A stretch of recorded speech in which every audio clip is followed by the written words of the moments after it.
The sun hung high over the Nevada desert, casting long shadows across the barren landscape. A massive circular platform had been constructed in the middle of nowhere, surrounded by rows of seats filled with people from all corners of the globe. Scientists, politicians, journalists, and ordinary citizens sat side by side, their eyes fixed on the sky above. Anticipation buzzed through the air like static electricity. This was the day humanity would meet its first official alien visitors. Daniel Harper stood near the edge of the platform, adjusting his tie for what felt like the 100th time. His hands were clammy, but he forced himself to take deep breaths. As one of Earth's lead diplomats, he knew the weight of this moment rested heavily on his shoulders. Beside him, Clara Bennett flipped nervously through her notes, muttering phrases under her breath. She was a linguist, tasked with finding ways to communicate with beings who spoke languages no human ear had ever heard. "They're late," Daniel said quietly, glancing at his watch again. "They'll come," Clara replied, though she didn't sound entirely convinced. "They wouldn't travel light years just to stand us up." As if on cue, the sky darkened. A shadow passed overhead, blotting out the sun.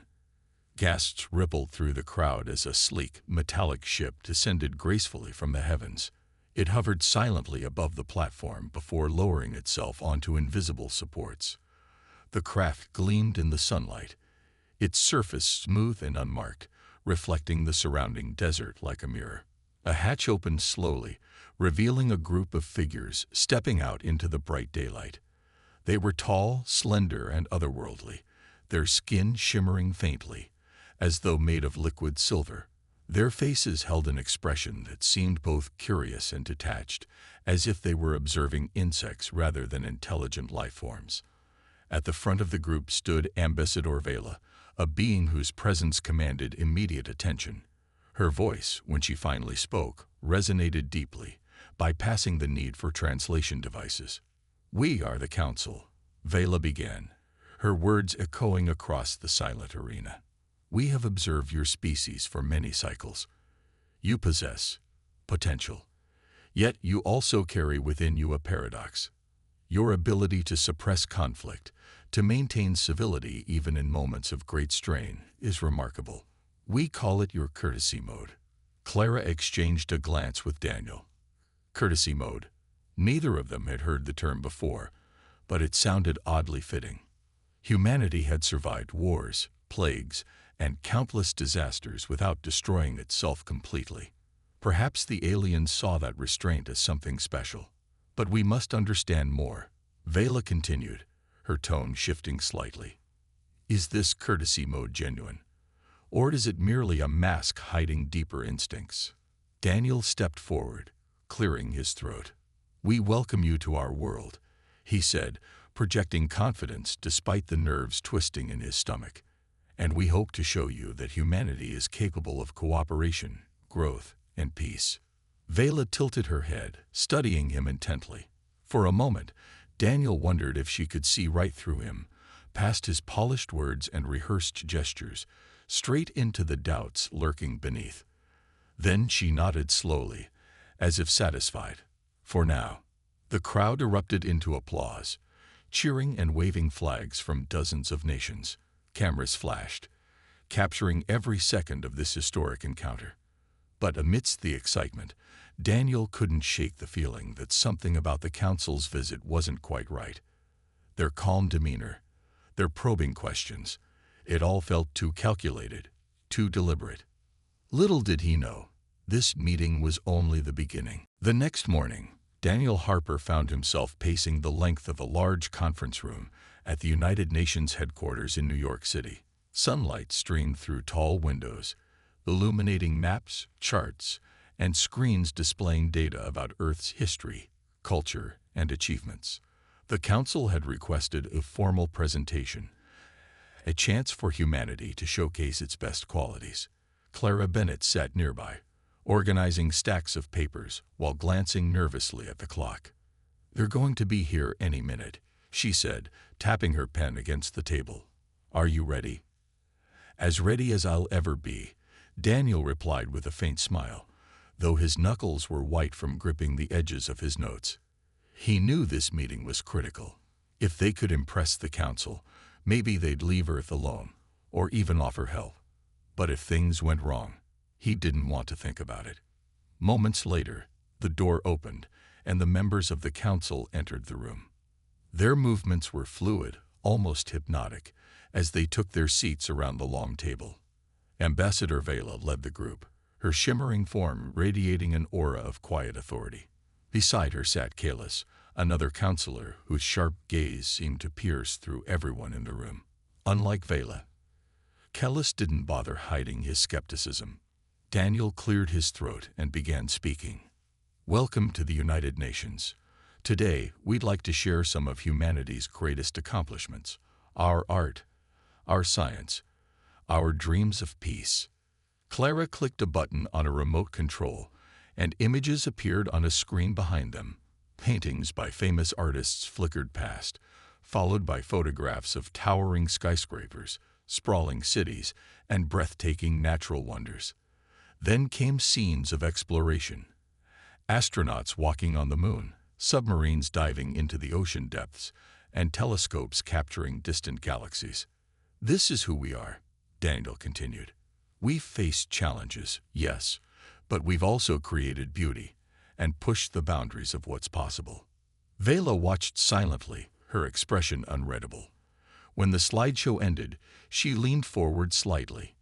Your achievements are impressive, she admitted, but there is something else that intrigues us more than your buildings or machines. It is what you call empathy, the ability to care for others, even when it costs you personally. Daniel nodded, feeling a flicker of hope. Maybe they understood after all. That's part of courtesy mode, he explained. It helps us work together, solve problems, and avoid conflicts. Kalis interrupted, his voice sharp and cold. And yet your history tells a different story. Wars, greed, destruction. You have done terrible things to each other. How can we trust that this so-called courtesy mode will last? The room fell silent. Clara hesitated, then spoke up. Every species has struggles. We're not perfect, but we learn. Over time, we've become better at resolving disputes without violence. Kalis raised an eyebrow, clearly unconvinced. Better, or simply better at hiding your flaws. Before anyone could respond, Ethan Cole, a military strategist seated farther down the table, slammed his hand against the surface. What do you want from us? He demanded, his voice rising. We're doing everything we can to prove ourselves, but you keep throwing accusations instead of listening. Clara shot him a warning look, but it was too late. Tension filled the air like smoke. Even the council members shifted uncomfortably, exchanging subtle glances. Vela tilted her head, studying Ethan with renewed interest. Perhaps, she said softly, this is precisely what we wished to see. Humanity's true face beneath the mask. Ethan clenched his fists, struggling to compose himself. Daniel quickly stepped in, trying to smooth over the situation. Forgive my colleague.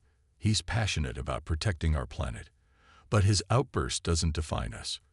What defines us is how we move forward, together. Vela nodded slowly, though her eyes lingered on Ethan for a moment longer. Very well. Let us proceed. There is much still to discuss. As the meeting resumed, Clara whispered to Daniel, Do you think they bought it? I don't know, he murmured back. But one thing's for sure. They're testing us. Every word, every action. It's all part of their plan.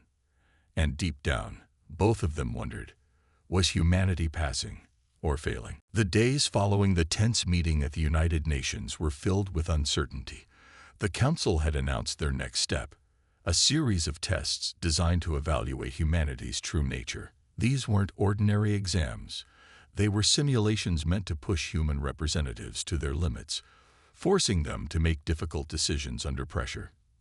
Daniel Harper and Clara Bennett spent hours preparing, poring over documents and discussing strategies late into the night. They knew this was no longer just about diplomacy, it was survival. On the morning of the first test, a group of carefully selected individuals gathered in a high-tech facility located deep underground. Among them were Ethan Cole, whose temper had already caused trouble, Maya Torres, a humanitarian worker known for her compassion, and several others chosen to represent different aspects of human society. The room was cold and sterile, lined with glowing screens and humming machinery. In the center stood a large holographic display, waiting to project the scenarios. Ambassador Vela appeared on one of the screens, her shimmering form as calm as ever. "This exercise will challenge your judgment," she explained. "You will face situations where there are no easy answers. Your choices will reveal the core of your species." Clara swallowed hard but managed a small smile for the group. "We can do this," she said firmly. "Just stay focused and remember who we are." The first scenario began. A virtual city appeared before them, its streets bustling with people. Suddenly, a massive earthquake struck, causing buildings to collapse and fires to erupt. The group was given control of emergency services and had to decide how to allocate limited resources. Should they send firefighters to save trapped families or redirect them to protect critical infrastructure? Every choice came with consequences, flashing across the screen in real time. At first, the team worked together smoothly. Mia argued passionately for prioritizing civilians, while Ethan emphasized the importance of keeping power plants operational to prevent larger disasters. Daniel acted as mediator, guiding the discussion toward compromise. For a while, courtesy mode held strong. Decisions were made logically, even if they were painful. But then came the second scenario. This time, the simulation placed the group in charge of a space station facing an oxygen shortage. Only half the crew could survive unless drastic measures were taken. Tensions flared almost immediately. One delegate suggested sacrificing older members to save younger ones, sparking outrage among the others. Voices grew louder, accusations sharper. "You're talking about murder," Mia shouted, her face flushed with anger. "And you're willing to let everyone die because you can't make the hard call," Ethan shot back, slamming his fist on the table. Daniel tried to intervene, but the argument spiraled out of control. Even Clara, usually so composed, found herself snapping at someone who questioned her logic. The room felt suffocating, the air thick with frustration and fear. Vela watched silently from the screen, her expression unreadable. Beside her, Kalis leaned forward, his lips curling into what might have been a smile. "Fascinating," he murmured. "How quickly the mask slips." By the end of the session, the group was exhausted and divided. Some refused to speak to each other, while others sat quietly, replaying their decisions in their minds. Outside the facility, reporters waited eagerly for updates, unaware of the cracks forming within the team. As Daniel and Clara walked back to their quarters, neither spoke. Finally, Clara broke the silence. "Do you think they planned this? To break us apart?" "I don't know," Daniel replied, rubbing his temples. "But I think we're starting to see what they really want." And deep down, both feared that whatever came next would only get worse. The days that followed the second test were heavy with unease. Daniel Harper couldn't shake the feeling that something wasn't right about the Council's intentions.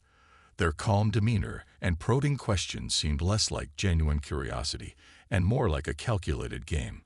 Clara Bennett shared his concerns, but she also reminded him they had no proof, only suspicions.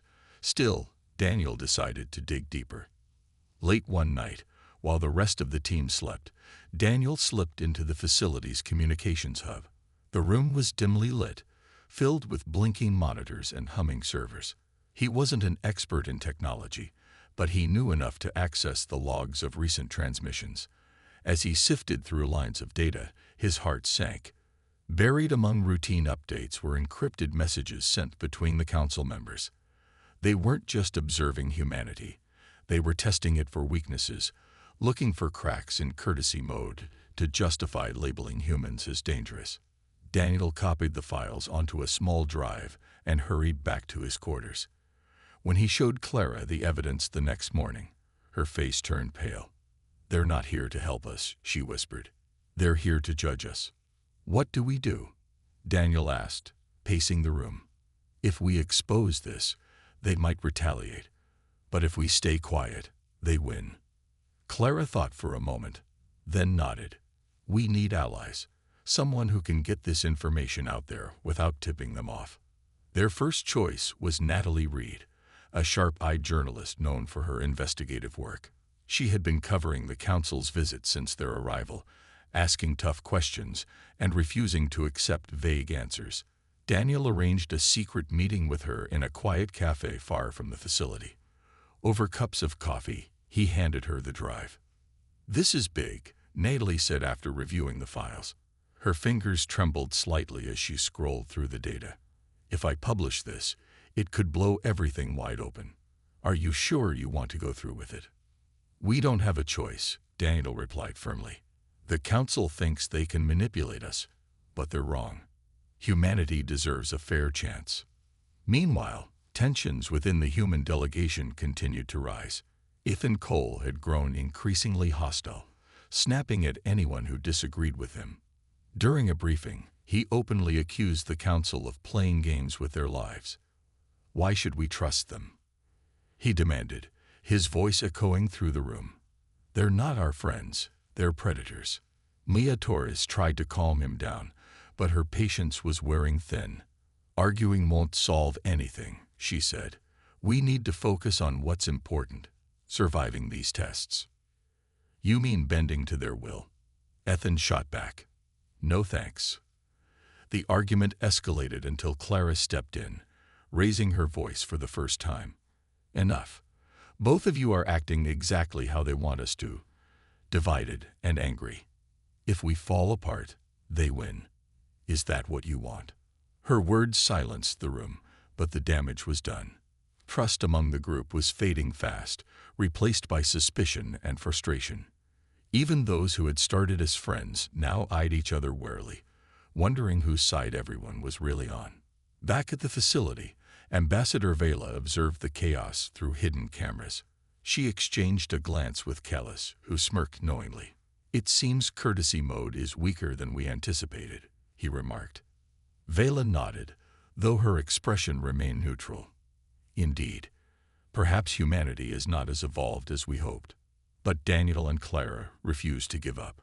With Natalie working tirelessly to verify and distribute the leaked information, they began rallying the team. One by one, they pulled people aside, explaining the council's true motives and urging them to stand together. "We can't let them divide us," Daniel told the group during a private meeting. "If we stick together, we can show them what humanity is really made of." For the first time in days, a glimmer of hope flickered in the room. It was small, fragile, but it was there. And for now, that was enough. The third and final test was unlike anything the human delegation had faced before. It wasn't just a simulation, it was real. The council revealed that they had secretly integrated their scenarios into actual events happening across the globe. Every decision made by the group would have immediate, tangible consequences for people's lives. The weight of this revelation hit everyone like a punch to the gut. "This is insane," Ethan Cole muttered, pacing back and forth in the control room. "They're using us as pawns in some twisted experiment." "No," Clara Bennett corrected him, her voice tight with anger. "They're using real people out there. Families, children, innocent lives." The scenario unfolded on the large holographic display. A sprawling city teetered on the brink of destruction. A massive dam upstream was weakening, threatening to collapse and flood the area. Thousands of residents were at risk. At the same time, a fire raged through a nearby forest, endangering wildlife and villages. Resources were limited, and the team had to decide where to send emergency crews first. Mia Torres immediately argued for saving the villagers threatened by the fire. "We can't let those families burn alive," she pleaded. "Every second counts." Ethan shook his head. "If the dam breaks, it won't just be a few houses. It'll wipe out the entire city. We save the most people, no matter what." Daniel Harper tried to mediate, but the arguments grew louder and more heated. Voices clashed, accusations flew, and tempers flared. Courtesy mode, the careful restraint that had kept them working together, was crumbling under the pressure. Even Clara, who usually stayed calm, found herself snapping at Ethan. "You think numbers are all that matter," she shouted. "What about compassion? What about doing what's right? What's right is keeping as many people alive as possible." Ethan shot back, his face red with frustration. The room felt suffocating, the air thick with tension. On the screen, the clock ticked down, showing how little time remained before disaster struck. Outside, reporters and citizens watched live broadcasts of the unfolding crisis, unaware that their fates rested in the hands of a fractured team. Ambassador Vela and Callis observed silently from their ship, analyzing every word and action. "Fascinating," Callis murmured. "Their so-called civility disintegrates so quickly when faced with true stakes." Vela nodded, though her expression remained unreadable. "Yes, this is what we came to see, the raw essence of humanity beneath the surface." Back in the control room, Daniel finally slammed his fist on the table. "Enough," he barked, silencing the group. "We don't have time for this. If we keep fighting, everyone dies. Is that what you want?" His word hung in the air, forcing everyone to pause. Slowly, reluctantly, the group began to refocus. They agreed to split resources, sending half the teams to reinforce the dam and the other half to battle the fire. It wasn't a perfect solution, but it was the best they could do under the circumstances. As the decisions took effect, updates streamed in from the field. Villagers were evacuated just ahead of the flames, while engineers worked desperately to stabilize the dam. Lives were saved, but not without cost. Dozens perished in both disasters, and the toll weighed heavily on the team. When the scenario ended, the room fell silent. No one celebrated. Instead, they sat slumped in their chairs, staring at the floor or wiping away tears. Mia buried her face in her hands, whispering apologies to the family she couldn't save. Ethan clenched his fists, his jaw tight with unspoken guilt. Daniel looked around at the broken group and sighed deeply. "We did what we could," he said softly. "But I think we all know why they made us do this." Clara nodded, her eyes filled with sadness. "They wanted to see us fail, to prove we're not ready." Outside, the council prepared to leave. Their mission was complete. They had seen humanity's courtesy mode shatter in real time. But inside the facility, something unexpected was happening. Despite the pain and loss, the team began to come together. Shared grief became a bond stronger than any argument. And somewhere deep down, Daniel realized that maybe, just maybe, humanity still had a chance. The fallout from the Council's final tests spread like wildfire. News of their manipulative experiments leaked to the public, thanks to Natalie Reed's relentless reporting. Her article exposed not only the invasive nature of the tests, but also the devastating real-world consequences they had caused. The story went viral within hours, sparking outrage across the globe. Protesters gathered in streets and squares, holding signs that read "No more games" and "Humans before aliens." Governments scrambled to respond, torn between defending their citizens and maintaining diplomatic relations with the Council. Daniel Harper watched the chaos unfold on a small television in his hotel room. He felt a mix of emotions: anger at the Council for their deception, guilt for having been part of their scheme, and pride in how humanity was fighting back. Clara Bennett sat beside him, her arms crossed tightly over her chest. She hadn't spoken much since the last test, but her silence spoke volumes. "They're turning on each other," Clara said finally, nodding toward the screen where footage showed heated debates among world leaders. Some called for immediate retaliation against the Council, while others urged caution. "It's exactly what the Council wanted." Daniel nodded grimly. "They pushed us to our breaking point, but maybe this is where we start to push back." Meanwhile, Ethan Cole had become a vocal critic of both the Council and the human delegation. In interviews, he accused Daniel and Clara of complicity, claiming they had known about the real-world stakes all along. His words stoked further division, making it harder for the team to present a united front.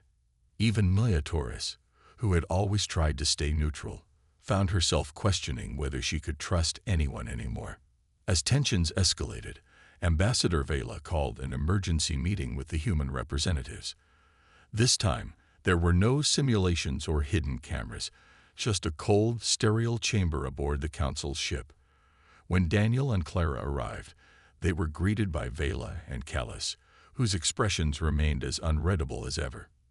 "You have disrupted the process," Vela began, her voice calm but firm. "Your species reacts poorly to transparency, it seems."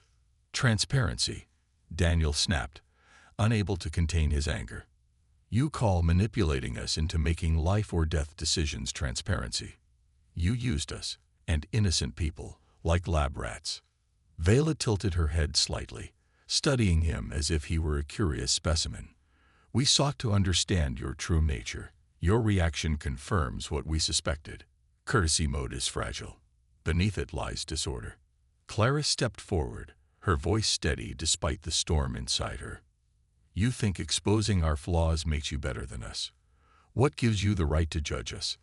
Kalis smirked faintly. "Survival. Progress. The galaxy cannot afford instability." Before Daniel could argue further, Natalie Reed appeared on the monitor screens throughout the ship.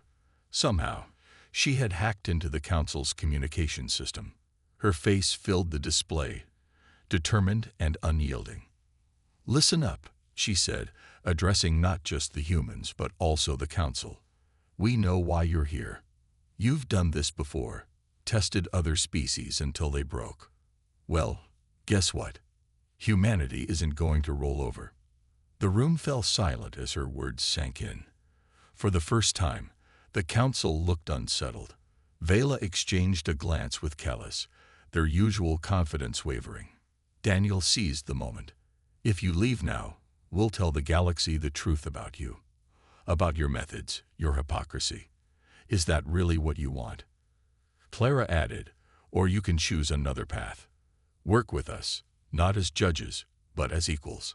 For a long moment, no one spoke. Then Vela turned to Callus, whispering something too low for the humans to hear. After a pause, she faced Daniel and Clara once more. "This conversation is not over," she said simply, before signaling for them to leave. Back on Earth, protests continued, but so did acts of unity. Strangers helped rebuild homes destroyed by the disasters. Volunteers worked tirelessly to support affected communities, and even former rivals came together to demand accountability from both the Council and themselves. In the end, humanity wasn't perfect, but perhaps Daniel thought imperfection was its greatest strength. The days following the confrontation aboard the Council's ship were tense and uncertain.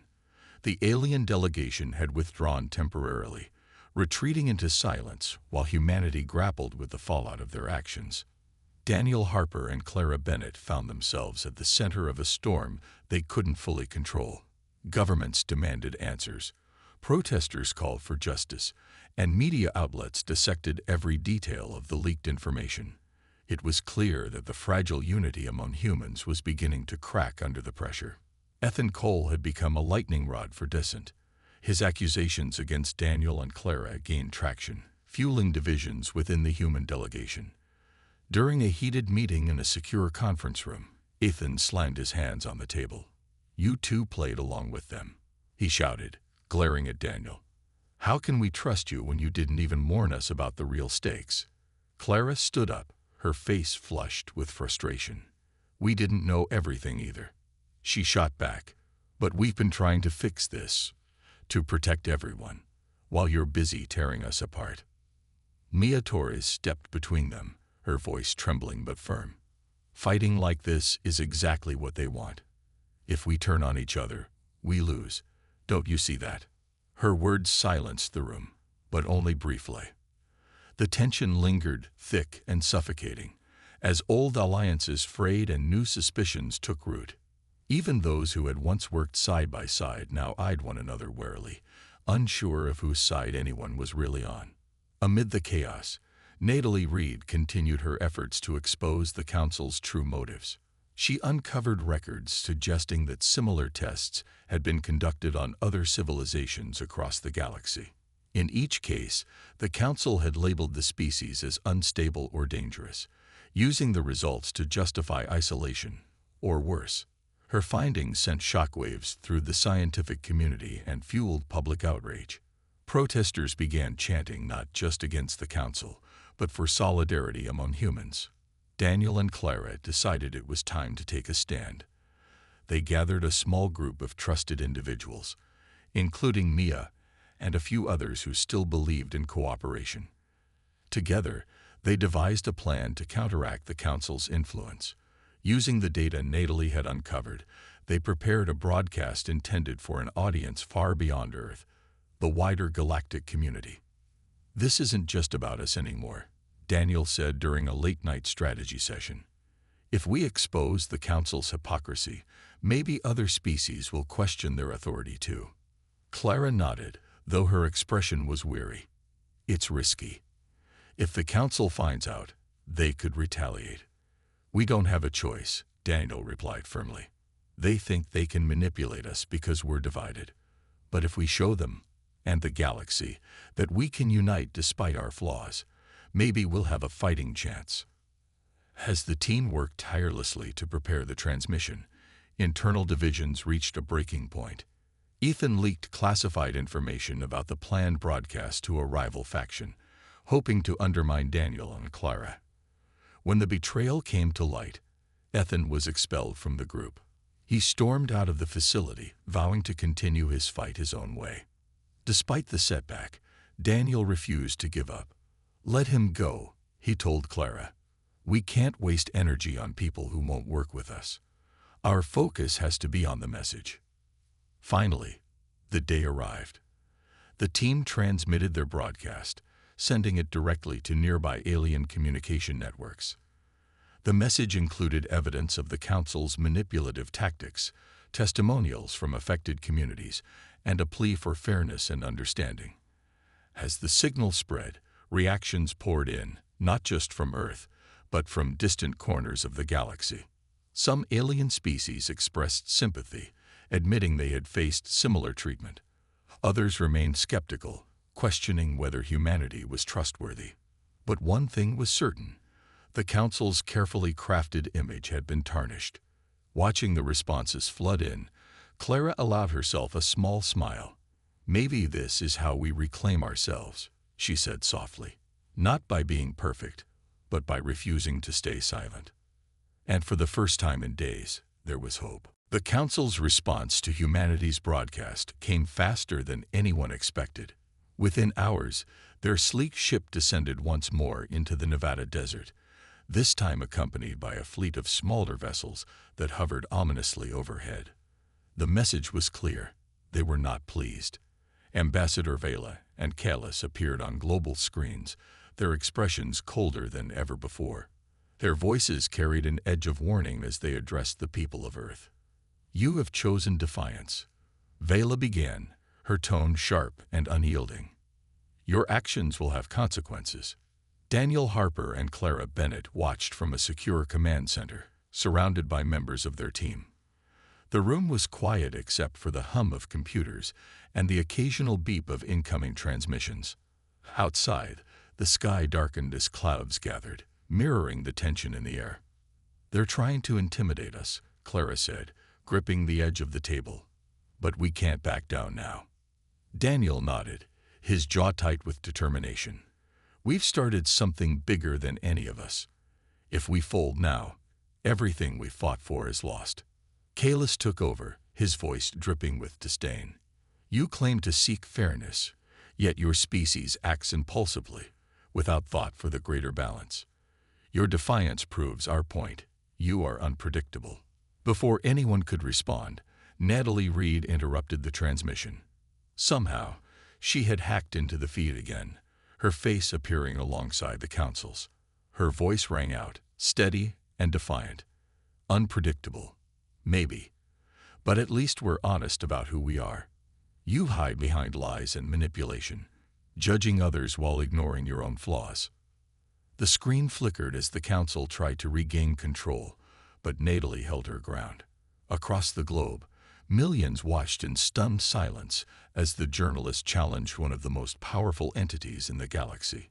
For a moment, it seemed like humanity might actually hold its own.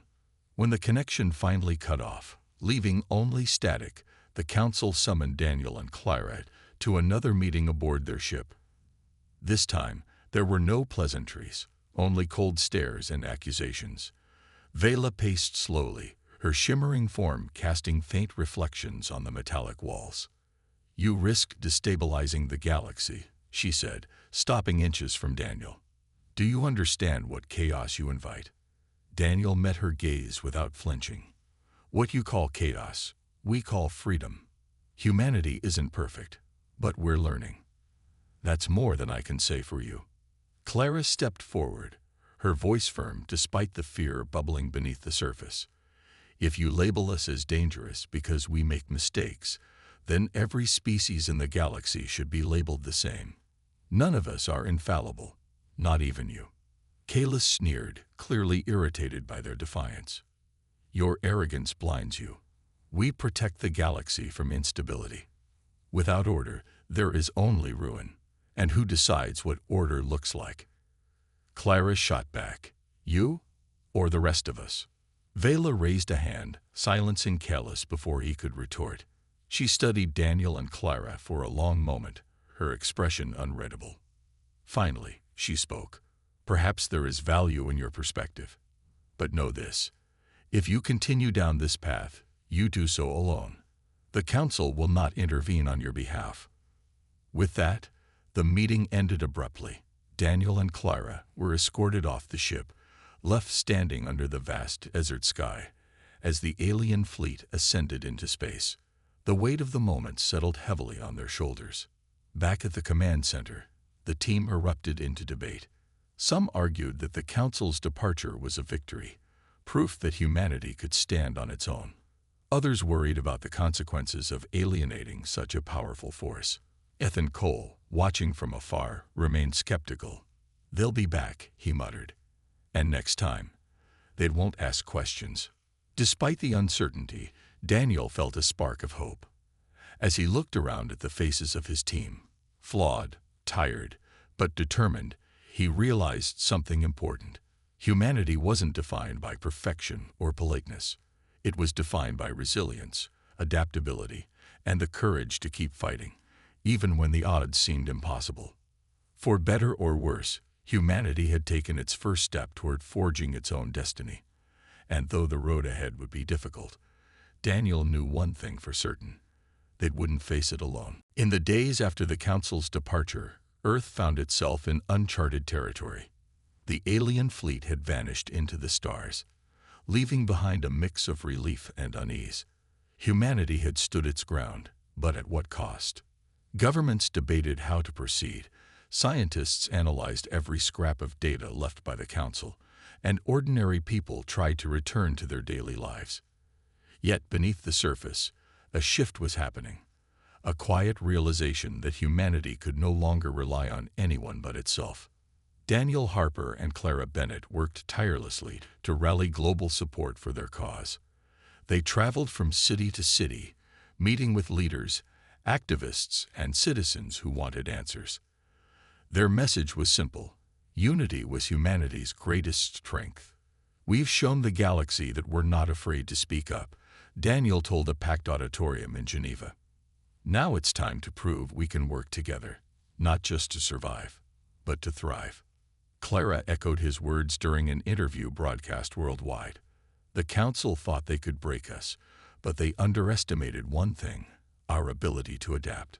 We may argue, we may stumble, but we always find a way forward." Meanwhile, Natalie Reed continued her investigation, uncovering more evidence of the Council's past actions. She discovered records of civilizations that had been labeled dangerous and abandoned by the Council, left to collapse under the weight of their struggles. Some of these species had managed to rebuild.